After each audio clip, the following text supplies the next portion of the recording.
وہ جنازے میں حاضر ہونا، اگر کوئی فوت ہو جاتا ہے، انتقال کر جاتا ہے، تو ارشاد فرمایا تیسرا حق مسلمان کا واتباع الجنائز، جنازوں کے اندر شامل ہونا ہے۔ جتنے قدم جنازوں میں شامل ہوا جاتا ہے اتنے قدم نیکیاں اور گناہوں کی معافی اور اللہ کی رحمتوں کا حصول ہوتا ہے، اور یہ مسلمان کا مسلمان پہ حق ہے۔ یہ اس کا آخری پروٹوکول ہے اس دنیا کے اوپر۔ جب وہ جا رہا ہے تو اس کے جنازے میں لوگ ہوں، تکریم کے ساتھ، عزت کے ساتھ اس کو رخصت کریں، اس کے لیے دعائیں کریں اللہ کے حضور اس کی مغفرت اور بخشش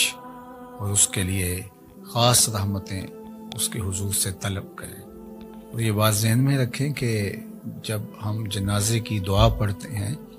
تو یہ صرف مرنے والے کے لیے نہیں پڑھتے، یہ اپنے لیے بھی ہم اللہ سے بخشش مانگ رہے ہوتے ہیں۔ اللہ مغفر لحینا و میتنا، مرنے والے کے لیے تو بعد میں مانگ رہے ہوتے ہیں، پہلے ہم اپنے لیے اللہ سے غفران و رحمت کی آرزو کر رہے ہوتے ہیں۔ تو اگر ہماری دعاؤں سے مرنے والے کی مغفرت ہوتی ہے تو ہماری پہلے ہو جاتی ہے۔ تو اس لیے جنازوں میں شامل ہو کر کے اور ان لوگوں کو سپرد خاک کرنے کی سعادت ہمیں پانی چاہیے۔ علماء نے یہ لکھا ہے کہ اگر کوئی شخص جنازے سے ہی واپس آنا چاہے تو وہ وارثوں سے اجازت لے کے واپس آئے، اور اگر وہ قبر تک گیا ہے تو پھر واپس آتے ہوئے اس کو وارثوں سے اجازت لینے کی ضرورت نہیں ہے۔ تو یہ مسلمان کا مسلمان کے اوپر تیسرا حق ہے جو حدیث پاک میں بیان فرمایا گیا۔ چوتھا حق مسلمان کا مسلمان پر و اجابت الدعوہ، دعوت کو قبول کرنا۔ شادی کی دعوت ہے، ولیمے کی دعوت ہے تو اس کو قبول کیا جائے۔ ہاں علماء نے کہا کہ اگر اس میں منکرات ہوں، کوئی خرافات وہاں ہوں تو ایسی دعوت کو رد کر دینا چاہیے، یا آپ کی پہلے سے کوئی مصروفیت ہے کہ آپ اس دعوت کو قبول نہیں کر سکتے ہیں کیونکہ وہ پہلے سے طے شدہ آپ کا جو شیڈول ہے وہ متاثر ہوگا، اور آپ کے وعدے اور آپ کی مصروفیات طے شدہ پہلے سے ہے، تو پھر بھی اچھے طریقے کے ساتھ معذرت کی جائے، اور اگر وقت ہو تو پھر ضرور جانا چاہیے۔ وقت نہیں ہے تو پھر ایک معقول عذر ہے، اور اگر وقت ہے بھی تو پھر بھی نہ جانا یہ تکبر کے زمرے میں آ جاتا ہے۔ تو مومن کی دعوت کو قبول کرنا چاہیے۔ یہ مسلمان کا مسلمان کے اوپر چوتھا حق ہے۔ پانچواں حق و تشمیت العاطس، کسی نے چھینک ماری تو اس نے الحمدللہ کہا تو اس کے جواب میں یا رحمک اللہ کہے، تو یہ باقاعدہ باقی حقوق کی طرح مسلمان کا مسلمان کے اوپر حق ہے، اور اس کو ادا کرنا اس کے اوپر لازم ہے۔ جو حضرت ابو ہریرہ رضی اللہ تعالیٰ عنہ سے دوسری روایت صحیح مسلم میں ہے، اس میں جو ایک چھٹا حق بیان کیا گیا ہے وہ یہ ہے وَإِذَا اسْتَنْصَحَكَ فَانْصَحْ، کہ اگر تم سے وہ کوئی نصیحت طلب کرے، کوئی مشورہ مانگے تو تم اس کو اچھا مشورہ دو، اس کو نصیحت کرو، اس کی خیر خواہی کرو، اور وہ پورے خلوص کے ساتھ تم اس کی دلجوئی بھی کرو، اور جو تم سمجھتے ہو اس کو ضرور اچھا مشورہ دو۔ اس میں یہ بات بھی سمجھنی چاہیے کہ اگر آپ کسی معاملے میں مہارت نہیں رکھتے تو کسی ماہر کی طرف اس کو منتقل کریں۔ بعض اوقات یہ ہے کہ مجھے پتہ نہیں ہے اور کسی نے کسی معاملے میں مجھ سے کوئی نصیحت طلب کی یا کوئی مشورہ مانگا تو میں نے یہ سمجھا کہ اب میرے اوپر لازم ہے، اور میں نے جو میرے ذہن میں آیا میں نے اس کو بتا دیا تو اس کا نقصان ہو سکتا ہے۔ تو اگر میں کسی امر میں تجربہ کار ہوں یا اللہ نے مجھے علم عطا کیا ہے تو میں اس کے مطابق اس کی صحیح خلوص کے ساتھ رہنمائی کروں، نتیجہ اللہ کے سپرد ہے۔ لیکن اگر مجھے علم ہی نہیں ہے یا میں اس عنوان سے کوئی تجربہ ہی نہیں رکھتا ہوں تو پھر مجھے ایسے شخص کی طرف جو میرے علم میں ہو اور وہ اچھا مشورہ دے سکتا ہے تو اس کی طرف اس کو منتقل کرنا چاہیے۔ تو یہ 6 حق ہیں ایسے حدیث پاک میں جو مسلمان کے اوپر لازم اور واجب ہیں۔ اللہ کی بارگاہ میں آپ سارے لوگوں کی آمین کے ساتھ دعا ہے کہ اللہ تعالیٰ ہمارے ذمے جو ہمارے مسلمان بھائیوں کے حقوق ہیں ان کو ادا کرنے کی توفیق، آسانی اور فرصت نصیب فرمائے، اور خیر و برکت اور رحمت و راحت اللہ ہمارا مقسوم کرے۔ وآخر